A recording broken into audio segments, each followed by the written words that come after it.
Great This to have you on. conference will now be recorded.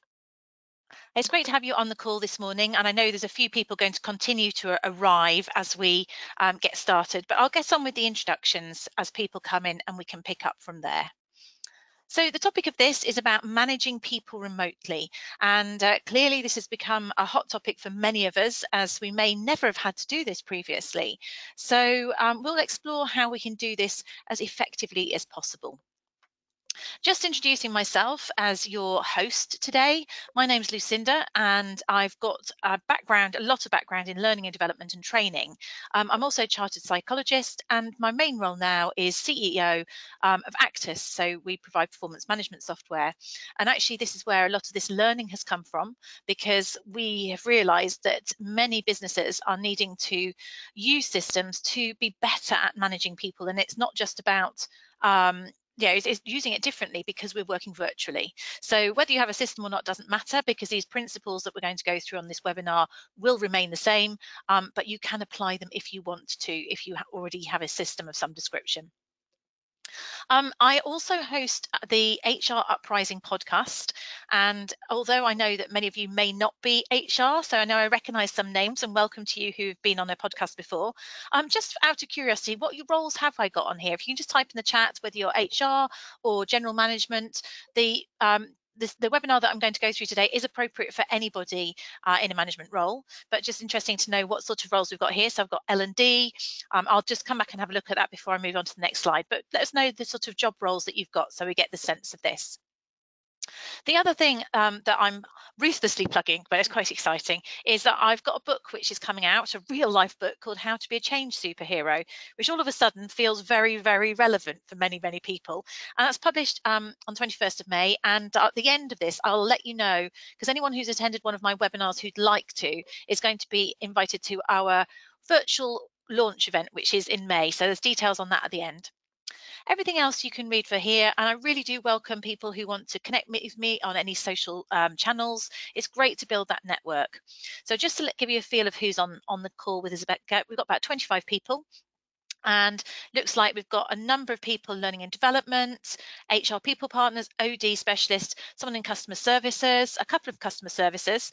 That's interesting, actually. I'm interested, you guys who say your customer services, are you normally in a call center? I'm curious as to your setup normally. Program management, more teaching and learning, company director.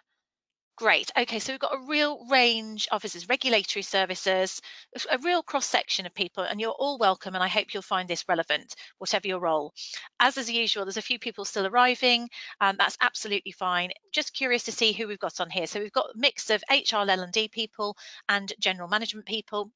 The reason I asked that question is that the HR Uprising podcast that I host, it's called HR, but actually I would say at least 40% of the podcasts are relevant to anybody. So if you want to pick up on things like this, there's stuff, we've done a podcast on this topic. So if you want to help your people be virtual home workers, more effective, deal with change, it might be worth looking up, because they're easy. They don't have to join a live webinar. They can listen to the podcast. Anyway, enough about that. I'm now going to move on to what we're going to talk about today. So the agenda for this webinar, which I anticipate will take about 30 minutes, is that really, obviously, we've run through some introductions. The great thing is we've got a little bit of interaction going, which is marvelous. So you can talk to us a little bit more. We are going to run through, I've structured this around 5 key principles for managing people remotely, and then we'll open it up to Q&A at the end. If you do have any questions that you want to ask as I go through, I'm getting quite adept at keeping an eye on the chat as I'm doing the webinar, but I can't guarantee I'll always see it. So do feel free that you can go in. So yes, I just asked a question about the customer service. So call center team manager, says Matthew. I'm interested because that's a real shift, I imagine, from running a call center to everyone being remote, because you're used to being all really close by. Okay, so just a few more warm-ups, and I say you've already got the hang of the chat, which is actually, I think, quite an example of how everybody is progressing in terms of their skills with communicating online and remotely. We're getting more natural about it. Just in terms of your management situation, I can hazard a guess because some of you have already given me an indication by your roles that you do. What is your management situation in terms of the people you manage? So do you have a regular home working team? Do you have an occasional, so they might do once or twice a month? Or have you got a team, it's absolutely brand new to them and it's all been sort of thrown into disarray? So Louisa's got an occasional team. So not doing this. David's got brand new. So that fits with the role that we were looking at earlier. Lots of you who've got really occasional people. And I think the bottom line is, obviously everyone is. Most are usually occasional, but presently all are. And that's the whole thing. We're going through a real change in terms of, many of us work from home, and working from home previously for a day every now and then, that was the day you got stuff done. Matthew's got 15 out of 47 work from home now and then. So lots of you, the majority of you have got people who are very occasional home workers or brand new. And of course, that may mean that there are various things that you've got to support them with. And actually, I'm not going to go into this in a huge amount of detail on this particular call, but we do run another webinar which you can download the recording of. In fact, I'll ask Helen, my colleague on here, to send you a link to it, which is 10 tips for home working, which may be relevant to them, because there's things that I think are really key to supporting people to be effective in home working in this circumstance where it is sustained, is that you need them to have the right setup, if at all possible. You need to make sure you're not going to have people with back and neck injuries. Lots of practicalities. I'm not going to go into those here, but as I say, we've got a separate both podcast and webinar on that topic, and I think it is worthwhile thinking about those practicalities as well as the management skills that we need to support people with. So we're all in a very similar boat. And of course, I think the reality is, even if you were used to home working, most of us are not used to home working with helpers such as these. Helen has kindly shared that webinar recording. We'll send it on the email as well, so you can grab that from the chat, guys. That could be useful to you. So those of you who have got the experience, again, please feel free to let me know your challenges. I'm fortunate enough to have teenage children, 16 and 13, and they are, well, they don't disturb. I can shout at them like I just did and say, I'm going on a webinar, don't disturb me. But if you've got kids under a certain age, I think it's really tricky. Equally, it's really tricky if you've got people who are on their own, because they're also isolated. Yeah, so we've got 7 and 11-year-olds, 2 children, a dog and a husband. I mean, sometimes, yes, it's the spouse that causes more trouble. It's that combining in the kitchen, isn't it? But dogs are a good excuse to get out. But I think the key about this is, in the workplace, managing people, actually, if you look at the UK as a whole, we needed to improve our people management skills anyway. I think we'd got rather transactional. It's fairly obviously stated that we didn't have very high engagement in the workplace, and actually managers were not very well trained. The UK is quite well known for those facts. And all of a sudden, but at least in the workplace, you didn't have to worry about distractions like small children preventing you from being able to work effectively, or having to completely readjust your timetable in order to work. So there's a whole extra challenge of productivity for people in terms of how they create that working space, that working headspace, as well as physical space, and the stresses and strains of being on top of people all the time. And that really requires us to have a much higher level of empathy and put people first. Now, ironically, perhaps we should always have been doing that, and it'd be great if we carry these skills over to the workplace again. But these are the sort of things that I think are coming to the fore. And actually, Liz has said she's got an elderly parent as well. Yeah, I mean, there's all sorts of differences there. We've actually got my father-in-law living with us, although getting him the concept of lockdown seems to be a bit tricky, actually. He seems to think he can walk to the co-op at any opportunity. So anyway, moving on. Let's start looking at what I think the principles are just after this one final interactive questionnaire. So in terms of your remote people management experience so far, which of those would you choose? Is it the same as usual? Are you finding it quite easy? Have you got to the point of Zoom or whatever your conferencing facility of choice is? Are you fatigued? Are you finding it hard to stay in touch? Impossible? How are you feeling? And it doesn't have to be one of those. You can write a different adjective if you want. Yeah, Zoom fatigue. I think that kicked in after about a couple of weeks. Feeling a bit distant, a couple of you are. So it's tricky, isn't it? So we're getting that balance, because also everyone on this call has got their own job to do and wants to be productive as well. Too much contact. I know. I think this is really interesting, isn't it? There's actually having to talk too much of the time. Well, I've got a view, and this isn't the topic of this particular webinar, is that we're going through the change curve, and many of you may have come across the change curve. And right at the start, I think there was a real novelty. And apart from, I'm not saying a good novelty. Novelty isn't always good. There was a novelty, is the fact we're in new circumstances, new working environment. We've got this virus where we're tempted to look at BBC News every 5 minutes, and this completely new situation. And actually, with that, this new way of communicating with people. And certainly, we jumped on and we were talking. We had a senior management meeting every day at 3 o'clock, and we talked to certain people at the start of the day, and we were doing webinars and frankly, by the end of that first 2 weeks, I was definitely Zoom fatigued. And I think we have to get to this point in which what's normality, and get that balance in terms of the right amount of contact. And a number of you saying you'll find it now challenging to stay in touch. So when you think about how can we get that balance and actually maintain it normally.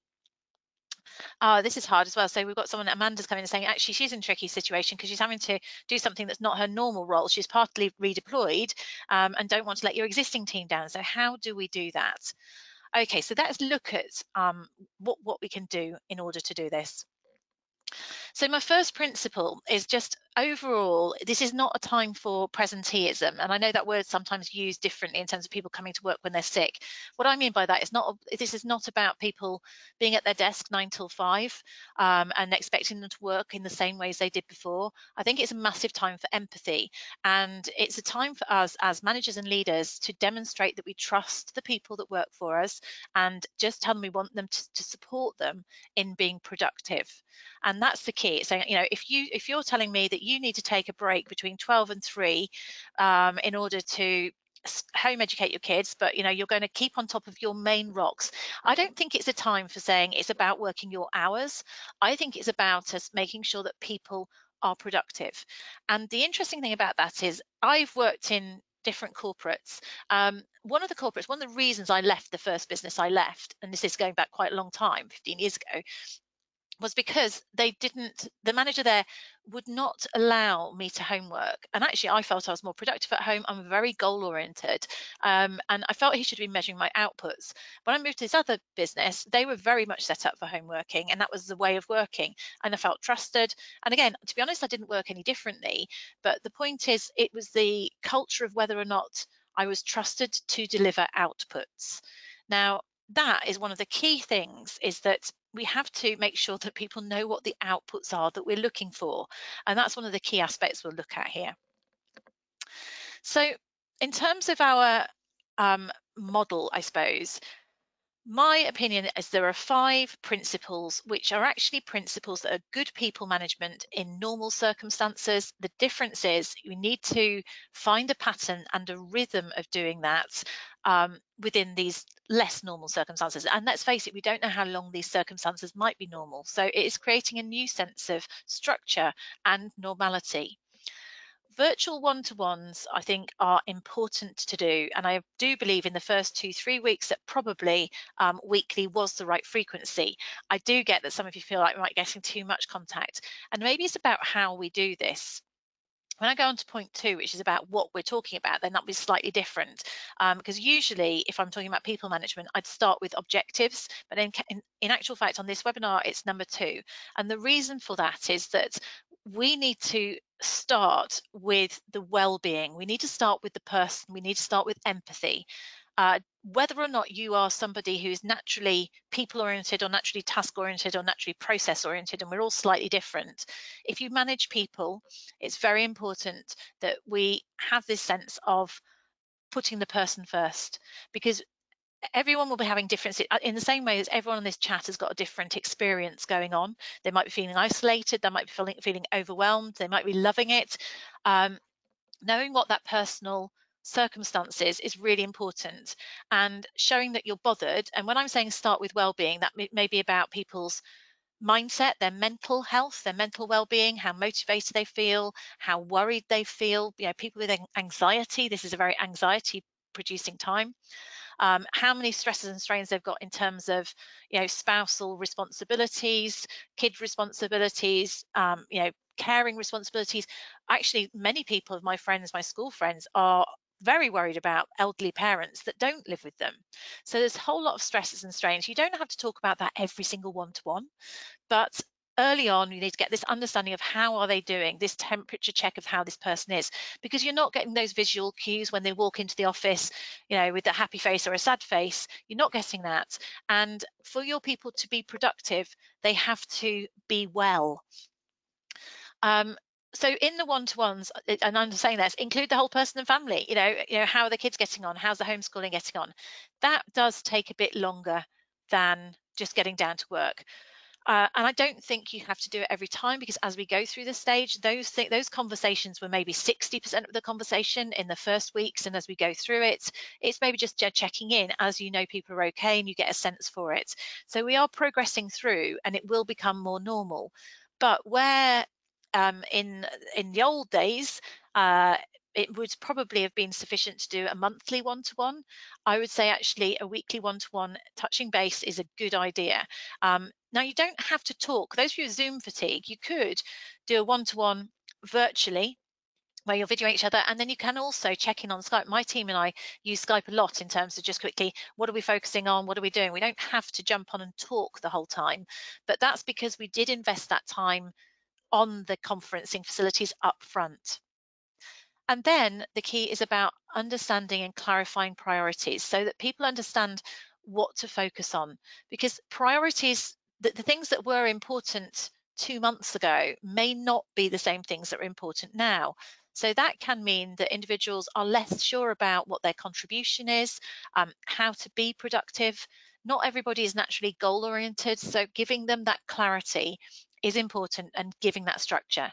So if you worked normally in an office and you could get away without doing one-to-ones because you were talking to people all the time, actually that might not be effective now. What you want to do is make sure that you are giving people that 30-minute Zoom or whatever else conferencing call, which will have a structure, has an agenda. If you have a system, and there's a couple of customers on here, if you have a software system, then use that software system to document it, so it feels like a proper one-to-one, and they feel they've got real time with you, and they can share their concerns if they've got any. And this is going to be key to engaging people and also managing their well-being over the long term, and making people, what we need to do is keep productivity and retain productivity for the long term. So having that structure, and I would recommend weekly if possible. Then carry on. Losing sound, someone said. I had this before. Okay. Can I check? Okay, Helen can hear me. David can hear me. Okay, I'll keep an eye on the chat if it goes again. I've not been told by my system that there's any issues with sound. Can you just tell me if you can hear me now? Okay, it might be. Okay, I have had something like that. I think it may be at your end. I don't know, because I'm getting other people say they can hear you fine. So it's probably just intermittent issues. All right, I'll keep going. Thanks, guys, for letting me know. I did have an awful experience of going 10 minutes of the webinar without people being able to hear me not so long ago, which was fairly embarrassing. Okay, so moving on to our next point. The point here is about objectives. And as I said earlier, I would often say that objectives are the most important thing, but I actually think one-to-one contact and empathy with the individual is the thing to start with at the moment. This to me is the next most important thing. Most people in the workplace would have had performance objectives, and if we are honest, they are something that are reviewed at an appraisal, and if you're lucky, they're reviewed quarterly. They're very high level. You might have 4 or 6 of them. I think this is an opportunity to revisit those objectives and first of all work out, is this something that can be still achieved in these circumstances? So revisit it and help that person refocus on what their priorities are. So it might be that particular objective, it is still relevant, and let's say we needed to revolutionize our customer support materials. We needed to completely refresh them. We've got a new system and we need to rewrite them. Well, actually, this is a perfect time to do something like that. And if you're answering calls to customers all the time, you probably can't do that. So But the key is it's also a very big objective, and it does depend on the individual's confidence and skill levels as to how able they are to break down an objective for themselves. So the key would be, to me, is to break things down to much smaller chunks than you might have done previously. So it might be, okay, so which of the modules, system modules, are we going to complete this week? And we agree at the start of the week that we're going to do module A, B, and C, and at the end of the week we check in whether we've done that or not. So the benefit of that is you are keeping people progressing towards goals that are still relevant, and actually if they're not relevant, then obviously park them and reschedule them on something else. And you're also helping them to break them down into achievable chunks that can be done weekly. And the major benefit of that is that people get a sense of accomplishment. Right now, many of the mental health issues, I believe, that comes from this is our lack of control. We don't feel like we've got a real focus or locus of control. And if you can agree a goal with somebody, so it's not about you dictating, and they get things done, then actually you feel satisfied because we're still making progress and it's something that we can do within these difficult terms. So it is an opportunity to get important big rocks, but less urgent big rocks done. Now, the challenge of always those sort of things is that they're not urgent. And so it takes a bit more effort to motivate yourself to do something that's perhaps a bit tough, a bit meaty. And that's, again, why you need those one-to-ones. You need to agree with people, right, we're going to get this done. We'll feel really proud of ourselves and we'll knock off early on Friday when we've done these or whatever it is. So, and again, going back to the point earlier, is, do you know what, if I'm working on a user guide, it really doesn't matter, and I've agreed that I'm going to get these 3 modules done by Friday. It doesn't matter if I do it 9 till 5, Monday, Tuesday, Wednesday, Thursday, Friday, or if I do it, in the midnight hours. It doesn't matter. What matters is the output. So this is where you can demonstrate trust with people, help them to be productive by agreeing what the outputs are that you're after, and then empowering people to achieve them. But what we need to do is we need to check in regularly enough to check they're not stuck and to check that they are being able to deliver those, and give people recognition for achieving anything in these difficult circumstances. So recognizing it is challenging to motivate yourself, but this is the way to do it. So we need to break these down, and we apply this to ourselves as well, and you can do this to other things. Incidentally, I didn't mention earlier on the well-being. On the one-to-ones, I'd also be saying to people, are you moving around? Are you getting exercise? I would encourage people to be getting out walking their dog in the middle of the day. I do not expect you to be available all the time. What I want is for you to be productive. So those two were my first 2 key points I think are most helpful to people. And I go into this in more detail on another webinar that I've done. And again, actually, Helen maybe will drop that one in, the one we did last week about being effective, where I go into this matrix in more detail. So if any of you've ever read the 7 Habits of Highly Effective People by Stephen Covey, he takes this, which was originally known as the Eisenhower quadrant, I think. But the point really is about helping people realize what being effective looks like. So in terms of this, we're saying what's important, and quadrants 1 and 2 are important items. So they would tend to be things that people have in their performance objectives. And actually, if their performance objectives need adjusting because of the circumstances and things are no longer important, something needs to be taken out, and you can put other things in. But also what's important is family, is well-being, is relaxation, is exercising, because effectively people, there's different levels of people out there. There are people who will not be leaving their desks. I am seeing people going, I'm doing 14-hour days, and there's other people who are struggling to do anything. And what we need to do is help people get a balance. So balance is important. And it's how can we focus people on these things, which are your quadrant 2 activities. So they're the things that would never normally be urgent, but in principle, because we're not in the office, we're not commuting, we haven't got as many meetings, if we are careful about our Zoom quotient, then you're actually going to be more effective by focusing in this area.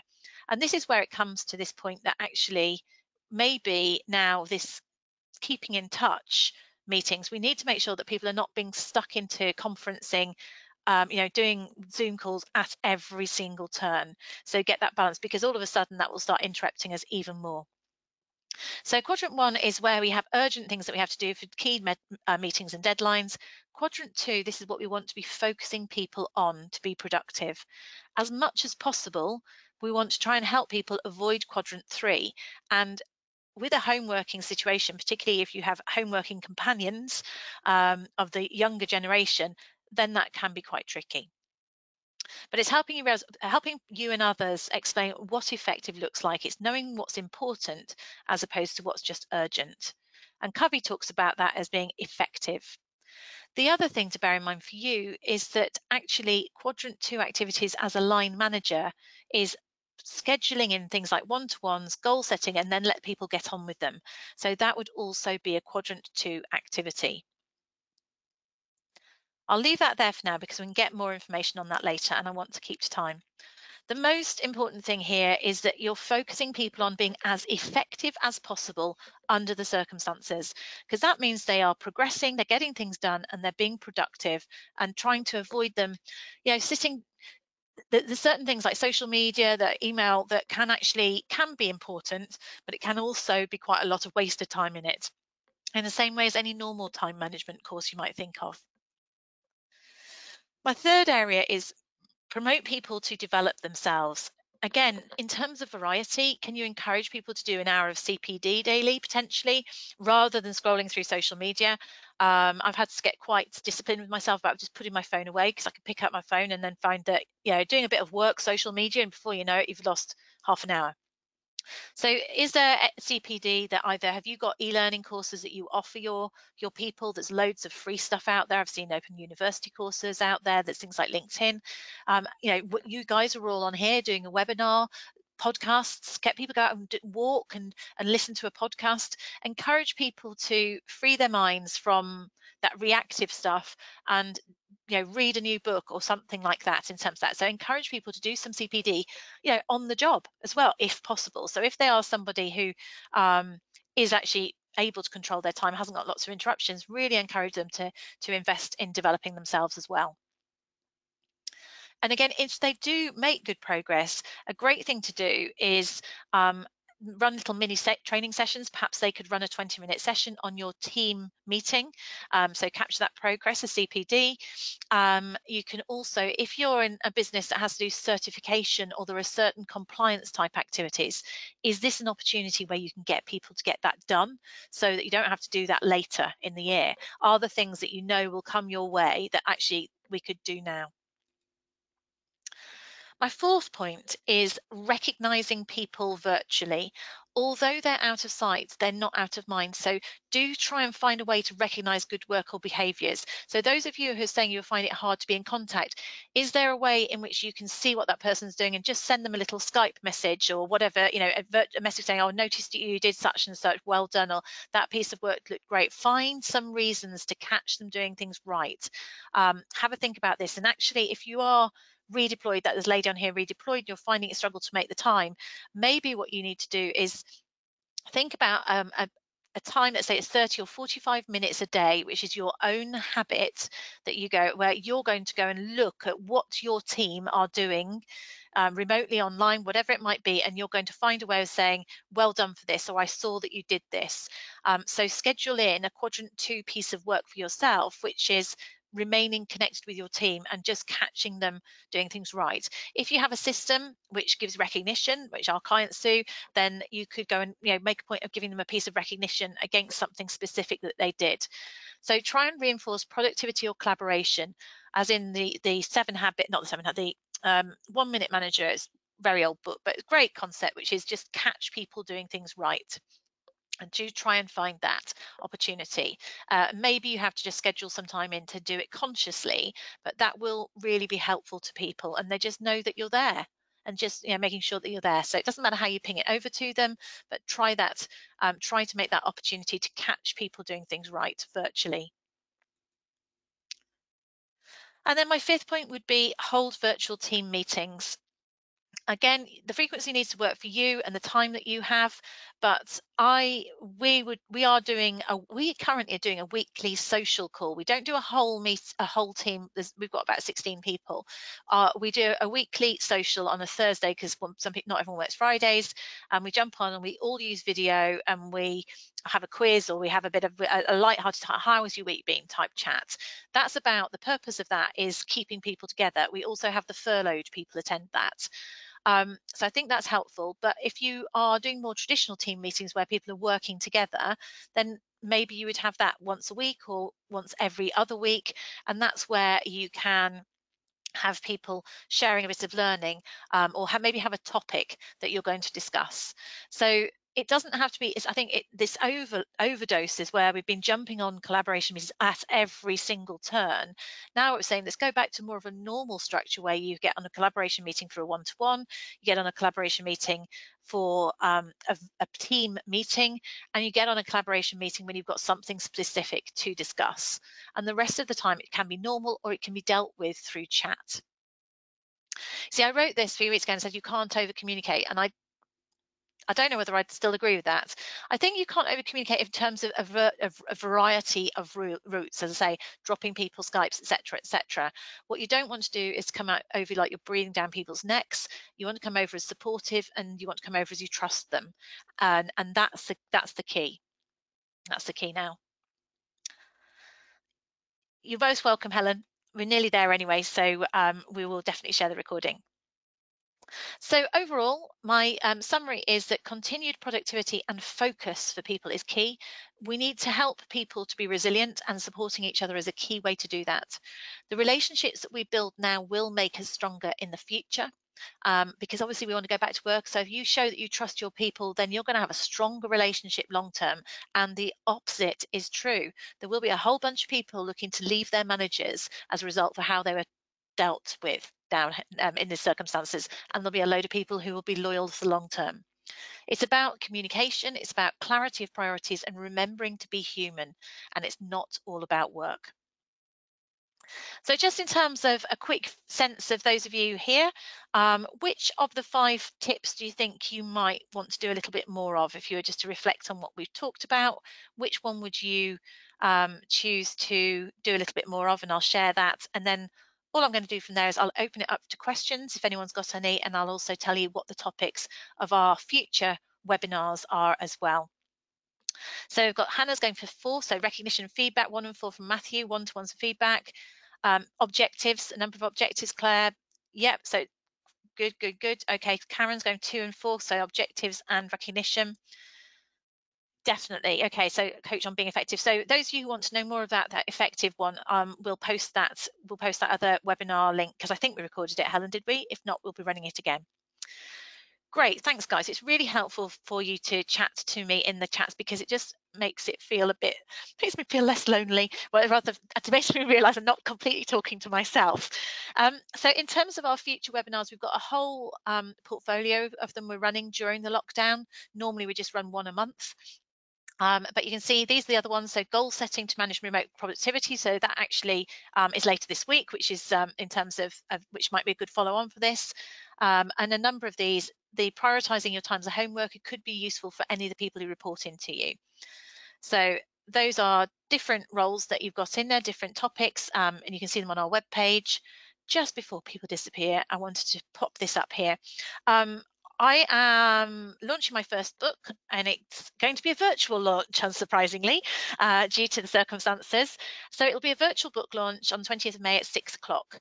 It's all about change. It's relevant for anyone, management or otherwise. So if you wanted to take part in our launch, there'll be links here to that. So you're really welcome to join it. There'll be some goodies and some special offers, and it might well be something that helps you and your guys. And I'll just finish on here. So any other questions? I can see that people are saying thank you and they need to head off, which is perfectly fine. Thank you, David. That's nice feedback.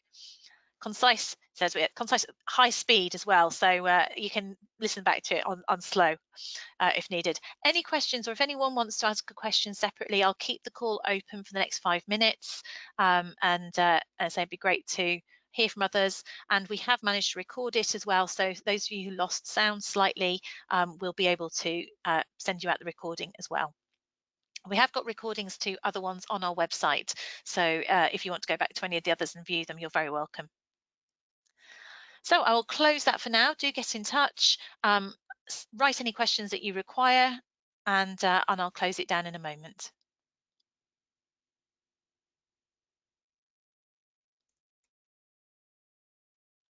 I'm just wondering, is Karen Gilmore on here? If you're still on, Karen, I was just wondering whether you're the same Karen that I from Alison. If you're the book Karen Skillmore, sorry, the book Karen Skillmore, marketing lady.